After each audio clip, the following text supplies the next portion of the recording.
Okay, sige, start na tayo guys. Tanan. Tanan. Tanan, tanan, tanan, tanan, tanan.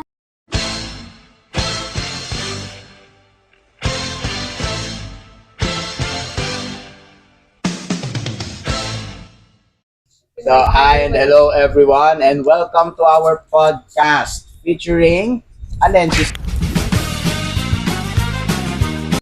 Team Andrew C. Isip. Freddy Aquino. Gia Mabel na Fuente. Jamila Adrian Frog. Ayun, and we are group 1 sa MIL. Ayan. But ngayon na pakilala na namin ang aming mga sarili, di ba? Siguro bago tayo magsimula, kumustahin ko muna.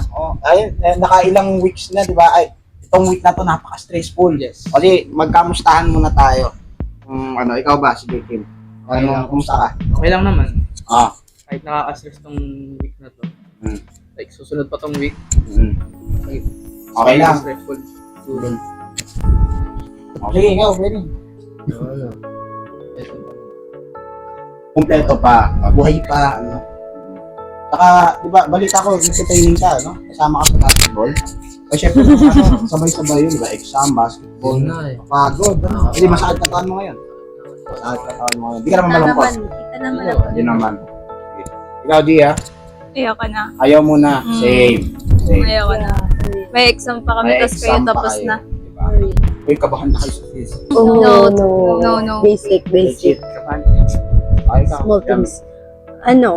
Pagod din. Pagod Lahat din. naman tayo. Mm. Tapos dumagdag pa boses ko. Magdag pa yung boses mo. Super. Diba? Pa-off siya ngayon guys kung mahalata niyo sa boses. Diba? Paano kami magpa-podcast? No, don't underestimate me. Right, tama. Yeah, I can do this. Ayan. Kamusta naman na. Diba? Mm. Siguro na natin kung para saan ba talaga ang ating podcast for today. Diba? Yung topic. Ano ba topic natin? Okay, so magiging topic natin ngayon is yung power of advertising. Power of advertising. Yes, perfect. Ngayon ko lang nalaman yun. Diba? Ikaw, Gia. Ano? Hindi, sisimulan mo. Ayun, yan nga. okay. Yun. Yung, ito nga, what is advertising and why is it powerful? Mm. So, based on my research, yun. Advertising is way of businesses use messages to tell people about their products or services, hoping to influence them to buy or support what they offer. In short, gumagamit sila ng advertisement para yung mga tao bumili sa product nila. Product nila. Diba? Yun yung way of nila, no? Like, selling, kumbaga, ganon. mga commercials. Paano yan ngayon, parang marami namang naiinis sa mga ads, diba? Lalo sa sa YouTube. Kaya to lang sa YouTube. YouTube yun sa nga. mga games.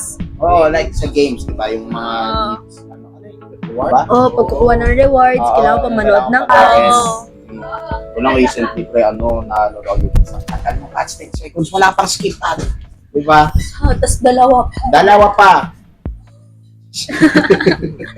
Dalawa pa, wala pang skip Lahat yun. tayo nakaka-relate kasi lahat tayo na nagamit ng social media. Exposed na tayo doon. Kumbaga doon na halos naikot ang natin. Ang buhay natin, di ba? Sige, ipasok na siguro natin yung how does the ads help in introducing their product to the consumers. Ayun. Isa nga yun, yung sa yung repeated exposure. Yun. Yung paulit-ulit nilang, diba? Pinapakita sa iba't ibang ng mga socials. commercials nga, diba? Sa TV, Oo. so na yan, mga billboards, diba? Yan. Tsaka nagamit pa sila nung sa may mga logo sila, diba? Oo. For example, Sirena. Ano yun? Starbucks. Starsbox, diba? Starsbox. Starsbox. Starsbox. Starbucks. Mali pala kami. Mali kami. Mali Yung bakit? Mali yung Starbucks. pala. Starbucks ba? Starbucks, sabi mo. Starsbox yung alam Kaya ko. nga, mali nga kami. Mali. Ewan ko. Starbucks na pala, guys. Starsbox na yun. Nabago na. Oo, nabago na, Sa binago. mga TV, mga advertisement talagang inuulit-ulit nila yung mga qualities ng product. So parang nako-convince yung utak ng mga tao. Nabilhin yun, di ba? Kasi, lalo na yung tawag dito, Yung mga tagline, yung mga tagline. Oh, yun sa Jollibee, di ba? Langhap sarap. Sarap. Mm. Or kaya yung sa Nike, di ba maano ka sa dahil sporting ka, Just do it. sapatos, di ba? Nikkei. Sa Nikkei. Sa Nike, just do it, no? Oh, yes, Tama. Oh, bukod doon, di ba sa pag-advertisement, alam ko may mga iba-iba pa sila techniques. Yeah, ngayon, so, siguro pag-usapan natin mga psychological techniques. Ay, nagamit sila? Yeah, may ginagamit Yung sa psychological, ay, nandun yung mga yung mga Pag-usapan natin. Pinaka-common dito yung social Artista. proof. Social proof. Yeah, social proof. Yun yung paggamit ng mga celebrities. Ayun, artista. Mga celebrities. Kunyari, si Lebron, Saan? si Jordan. Na sapatos? Jordan. Ano din si LeBron James? Okay. Sa Nike, sa Nike Sa ba? sapatos. Sino si LeBron? Tsaka, Ayun. may naalala Si pa ako, Coco Martin sa mga kinasal. Sa mga Diba? kinasal. Oo, yun. Like yung mga kababaihan. Si Andrea, si Nadine sa mga Sa shampoo. Palmolive, Diba? yeah. Cream silk yun, babe. Sunsilk, paano humaba ang buhok in 1 week? Oo, di gumana sa akin yun. So, social proof is yung nila ng mga celebrities para ma-engage yung mga consumers, yung audience nila, di ba? Oo, Ay, ito ganun. pala nakakaganda pala to. Oo. Parang mga ganun. Ito nakakagwapo to. So, dahil doon sa Kahit hindi celebrities. naman Oo. nagana. Ano pa? Punto. Yung mga hindi nyo ba alam bakit sobrang effective yung ads nila? Saan? Yung sa ads nila, sobrang effective kasi meron sa Ay, may emotions May din. kasama may kasi kasamang pag-acting. M- Kumbaga, yung acting nila, nasasama na pag-convince yung mga ay, natutuwa sila sa product. Siyempre, parang maano yung... Parang nakakainggan yung bumili. Baka matutuwa din ako pag ginamit. Ganon. Okay, so pwede ba natin yung yung sa Jollibee? Like, Pwede. yung kwentong Jollibee. Oo, pwede yun. Di ba? Pwede. Yung mga story nila, every time na may commercial ng Jollibee, hindi mawawala yung pamilya na nagsasalo-salo. Symbolizing happiness. no? Kaya nga, pag nakain ka sa Jollibee, masaya ka. Masaya ka. Kasi gabi na ang saya. Bida-bida kasi. Hindi, pwede. Iba pa, iba. Pwede. So, may iba pang May iba ba? techniques. Techniques. Ano pa? Yeah. Kasi dumana tayo sa emotions, sir. Meron pang Tuloy natin. scarcity. Ano yung scarcity? Based on my research. Mag-research din. Nag-research din yan. Gaya-gaya ka. Okay. Grabe kami. Scarcity creates a sense of urgency by suggesting that a product is limited in quantity or available only for a short time. Yung mga nagbibenta ng limited lang to for 1 week. Oh, kaya parang Okay. yung mga yun na- tao nagmamadaling bumili para Yeah, makausog, ganun. Kaya nami-pressure. Nami-pressure ng tao na tatlo na lang to, kunin nyo na. Tapos pagdating ng other week, meron pang stock, ganun. Dahil naranasan ko yan actually, kwento ko lang, yung sa Aqua Plus, Oo, yung Oo, Aqua yun, Plus, yung limited oo. na like Limited. two colors. Oo, diba? yung akin ngayon, limited talagang kinuha ko yun, namadali ako. Tapos meron pa ngayon, may nakikita pa ko doon. Namadali ako kasi nga, baka makuha ng ibang tao, maubos. diba? Yung effect nun sa tawa, no? Oo. Sige, natapos na tayo sa psychological. Na-figure out na natin kung paano nakatutulong yung ads sa pag-introduce ng mga products. Tapos sa emotion na isingit natin, like yung sa happiness, and yung, pwede ba natin siguro doon yung sadness? Oo, pwede. Kasi meron din mga ads na sadness like Kumbaga, pang ito yung kailangan nila. Oo, yung sa UNICEF, yung gano'n. Yung sa UNICEF. O anong meron doon? Yung sa UNICEF kasi nag-ano siya ng mga Sa UNICEF. kasi yung mga viewers na Commercial yan, di ba? Oo. Sa UNICEF. Okay. So, pwede rin doon sa sadness pasok din. Ano pa? Like, meron na tayong techniques, nakakadalawa na. May psychological, may emotional, then ayun nga, na natin kung paano nakatutulong yung ads pag-i-produce ng product. Mag-move on na tayo dun sa na-define na natin yung power ng advertising. Ano yung advertising? At ano yung advertising? Yun yung sinimulan natin.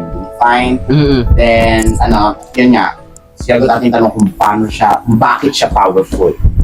Tapos na tayo doon, move on na siguro tayo sa pinaka-topic natin, which is Power of advertising. Marami na tayong discuss. So, para ma-discuss natin yung power of advertising, may question. Ito is, how ads affect consumer behavior and decision making? And decision making. How ads affect consumer behavior. Okay, pag-uugali and decision making. Pag-iisip. Aba, So parang malalim, ano?